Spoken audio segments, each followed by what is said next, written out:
And welcome to the WESH 2 newsroom, where we are today discussing a Guardian program throughout the state of Florida, how it's important to you, and the reason why it's now in the spotlight. WESH 2 investigative reporter Greg Fox has been digging into the Guardian program since earlier this summer because of a very crucial ruling in the DNR. That's the Do Not Resuscitate. Greg, break down what your report is all about. As you know, Stuart, this is one of these life-ending decisions. Really, a DNR is a very serious matter that is usually in the hands of people in hospitals, assisted living centers, to help them deal with potentially end-of-life decisions. So back in May, the daughter of Stephen Stryker, who was in a Tampa hospital, noticed that there was a DNR signed for her dad that he didn't know about and she didn't know about. And even though they asked the guardian at the time, Rebecca Fearley, to remove that, it was not removed, and days later he died. And the hospital then released a statement saying that they did not provide life-saving means for him in that case. Well, that led to other questions.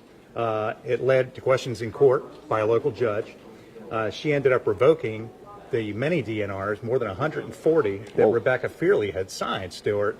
And then, of course, continued investigation, which included 2 audits by the comptroller of Orange County, Phil Diamond, which revealed all kinds of questions about what was she doing with the assets for her wards? What was she doing with paying bills for them? Why was she moving them from one medical place to another medical place or an assisted living center?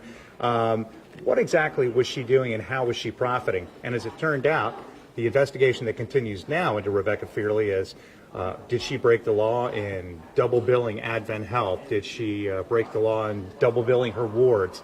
And not reporting, frankly, a lot of the patients that she was taking care of to the court. Yeah, and obviously this is a big issue, not only for this particular case, but for anyone that's, obviously everyone has to plan for their end of life, and no matter what age they may be. Tell us about the panel that we've gotten here today and what questions they can help us answer. You know, I think it would be really great to kind of work our way down. We've got Carla Radka. She's with Senior Resource Alliance. And Carla, maybe you can tell us exactly what are the primary resources that you provide. Senior Resource Alliance is the local organization that oversees about $20 million in Central Florida from state and federal funding that is allocated into our communities to be able to support basic needs and information and referral to seniors in our area. So that's a senior citizen service as well. Let's go down to Mary Lou. Mary Lou, you're a senior VP at Volusia County Council on Aging. Tell me what your group does to help people in these end-of-life decisions that need to make. We do a lot of things. We do most notably Meals on Wheels, and then we also are the public guardian for the 7th Judicial Circuit. So we're familiar with helping people who have no willing or able family or friend to serve as their guardian. All right. And I think that's important. Before we move on to our legal experts here, the important thing to note there is that there are people that do have means. They have financial means and the assets, and they can have court-appointed guardians. The public guardians are for who? People who have really no willing or able family or friend to serve, and they're traditionally Medicaid eligible clients. And so they are those seniors who are in nursing homes and assisted livings with no one to look after them. So there's a big difference when it comes to how people are going to plan their end of life, but everybody can still get the great care. Absolutely. All right. Now we have a panel as well of 3 different attorneys who are going to help people get ready for the end of life series. Let's talk to Beth Roland now with Family First Law. Beth, tell me, how important it is for people to have a will, even at any age group that they may be in. So it's not just a will, it would be a comprehensive estate plan.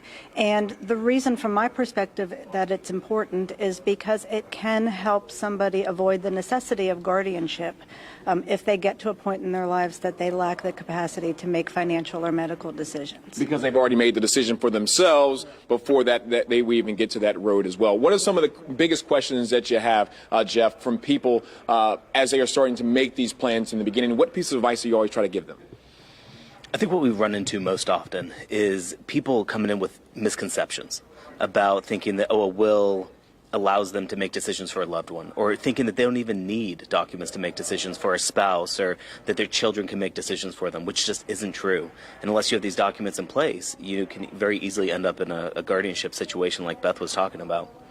That's very crucial. Another piece, Heidi Eisenhart. Tell us, Heidi, what particular that you specialize in, and what do you like to tell people when they walk in your door? Well, first of all, I work in estate planning, probate, guardianship, elder law, and I like to encourage people to plan and not wait for a crisis situation, because in a crisis, it's very difficult to make decisions and to make clear decisions. So we try to work with families if they're in a crisis situation or before. Of course, like Beth said, we'd much rather prevent those. Greg, obviously this is a piece that you guys have been, in the investigative unit, been following for several months now. What's going to happen next with this case as you perceive it? So we're going to be talking about this in depth in our investigative report that comes up at 6 o'clock tonight. But as a preview, some of the things that lawmakers want to work on, and they want to look at two really big areas. Number one, they want to make sure that guardians do not have the ability, as they currently do under state law, to be able to sign do not resuscitate orders without at least notification, maybe a higher level would be approval of the court, but at least notification so that they can be tracked. The other thing they want to look at really is guardian compensation. Right now they get $65 an hour, professional guardians, and as we saw in the investigation, what's alleged by the comptroller based on evidence that he collected is that Rebecca Fearley in her dealings with Advent Health was actually charging twice that amount, and in addition double billing the ward. So she was really getting triple pay per hour when you think about it. So they're going to be looking at compensation to see if professional guardians should possibly be paid more so they can take on less in a caseload. All right, our phone bank is open right now. It's going to be open until 6:30 tonight. These folks will be here to be able to answer your questions. Any more questions that you may have for the panelists before we get them started for the phone bank? I think that I have a quick question for Mary Lou. Maybe we can bring this over here. So Mary Lou, I think a lot of people may be confused about exactly how a guardian case is initiated. So again, let's say someone is, they do have assets and they don't require a public guardian, but they can't take care of themselves. And let's say their nearest relative is in the state of Washington. Okay, so they need somebody in Florida to help. So what is the process in which the court then provides a guardian? It's different all over the state. I can talk to Volusia County. Traditionally, someone would contact usually an elder care attorney and discuss those needs. And then most elder care attorneys work with professional guardians. Because we're a lead agency, I often have families who call us and they are in crisis, and we tell them you really need to contact an attorney so an attorney can help guide you, because guardianship should be the last step. There are other least restrictive steps. Sometimes they have enough capacity to do the power of attorney, or there could be other situations where they can handle someone's money as a payee representative. So we really try to steer them to the least restrictive. And just briefly, I talked to the Secretary of Elder Affairs last week, and he's trying to double the budget for the public guardian program. Is that going to make a difference? Is that enough? It's going to make a huge difference. Just the small increase we got, we were able to take 35 people off our waiting list. I think all across the 18 offices of Public Guardian, we all have people on our waiting list, and it's going to get bigger. We know we're hitting the boom, and every day I get 1 or 2 referrals for people who need guardianship. As we have a lot of people, hopefully, that will call onto the phone back, I want to hand the mic back to my good friend and fairly new father, Stuart Moore, who, you know, you're young, healthy guy. Maybe now is the time to ask those questions. Yeah, I mean, definitely it's something that, you have to look into at an early age. But we just got a question from Facebook. This is from Jean, and Beth, I want to ask you this question. She wants to know, do you have to have your DNRs notarized for them to take effect?